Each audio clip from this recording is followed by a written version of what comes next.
di sini saya akan menjelaskan tentang latar belakang dari makalah semi skripsi saya, yaitu tentang ijarah dengan jaminan. Nah, sistem ekonomi kapitalisme berasal dari laissez-faire atau bebas liberal, berasas kepada konsep pertarungan bebas yang berlaku dan terus mengalami perkembangan dalam masyarakat yang mengakibatkan pergeseran dan pudarnya nilai moral bangsa kita. Nah, sistem ekonomi kapital telah mengakibatkan krisis moral yang mengandung nilai yang dilarang dalam agama Islam, di antaranya riba, eksploitas, dan degradasi moral. Nah, untuk keluar dari kondisi ini di tengah krisis kontemporer yang bebas nilai hampa nilai, yakni paham kapitalis, yang kita menemukan Islam sebagai alternatif sistem yang penuh lengkap memuat nilai moral kehidupan dan juga mengajarkan tentang bertransaksi dengan teori bisnis takziah. Nah, teori bisnis takziah ini yaitu mengandung nilai kesucian dan kejujuran dalam bertransaksi agar tidak ada yang harus dirugikan suatu sama lain di dalamnya. Nah, rumusan masalah dari makalah saya yaitu bagaimana pandangan hukum Islam dan praktek akad ijarah dengan jaminan, dan tujuan dan manfaat dan tujuan dari skripsi saya itu, tujuannya itu pertama untuk mengetahui praktek akad ijarah, dan yang kedua untuk mengetahui tinjauan hukum Islam ijarah. Nah, manfaatnya itu untuk memperkaya khazanah pengetahuan keilmuan Islam, khususnya yang berkaitan dengan realitas akad ijarah. Yang kedua, untuk dijadikan sebagai bahan bacaan dan referensi bagi peneliti-peneliti berikutnya, khususnya yang berkaitan dengan masalah akad ijarah dengan jaminan ini. Nah, metode dari penelitian kami yaitu berupa dari kajian pustaka, buku-buku, artikel, dan jurnal-jurnal yang sudah ada membahas tentang akad ijarah ini. Nah, kita masuk ke dalam bab penjelas. Nah, pada dasarnya ijarah didefinisikan sebagai hak untuk memanfaatkan barang atau jasa dengan membayar imbalan tertentu. Nah, menurut Fatwa Dewan Syariah Nasional, ijarah adalah akad pemindahan hak guna atas suatu barang atau jasa dalam waktu tertentu melalui pembayaran sewa dan upah tanpa diikuti pemindahan hak kepemilikan barang itu sendiri. Dengan demikian, dalam akad ijarah tidak ada perubahan kepemilikan, tetapi hanya perpindahan hak guna saja dari yang menyewakan kepada penyewa.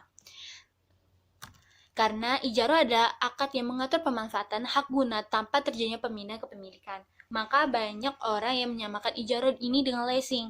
Hal ini terjadi karena istilah tersebut sama-sama mengacu pada ihwal sewa menyewa.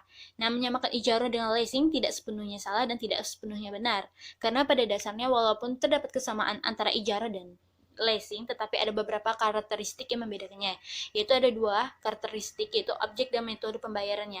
Nah, kalau objek dilihat dari disewakan dari leasing itu berlaku untuk sewa menyewa barang saja, sedangkan ijarah itu tidak hanya barang, tetapi dia tuh berupa jasa dan tenaga kerja juga. Nah, metode pembayarannya itu, kalau leasing hanya memiliki satu metode pembayaran saja, yaitu bersifat on counted to performance, yang artinya pembayaran pada sewa leasing tidak tergantung pada kinerja objek yang disewakan. Dan yang kalau ijarah itu ada dua metode, yaitu metode pembayaran yang tergantung pada kinerja objek yang disewa, dan ijarah yang pembayaran tidak tergantung pada kinerja objek yang disewakan. Nah, kalau ijarah pembayaran tergantung pada kinerja objek yang disewakan itu kayak berupa gaji, upah. Sedangkan kalau ijarah yang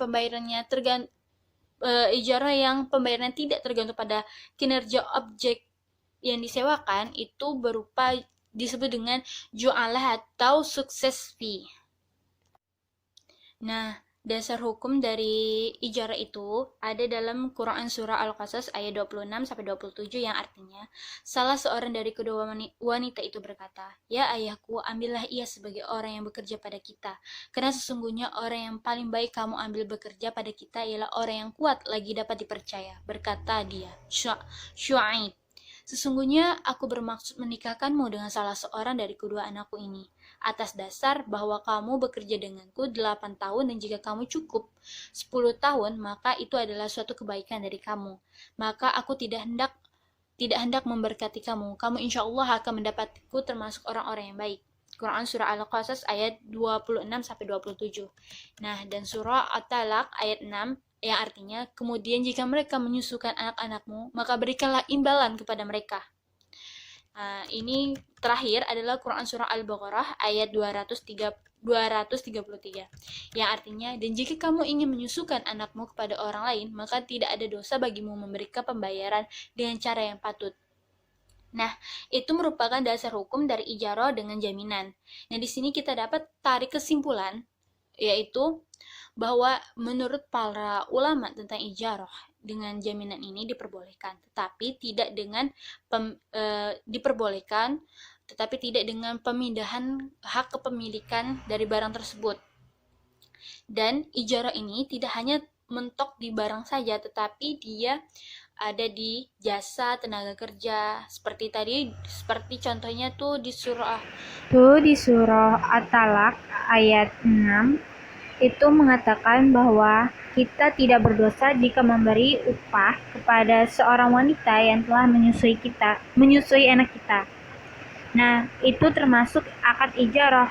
Akad ijarah dia dengan memberikan jasanya atau tenaganya untuk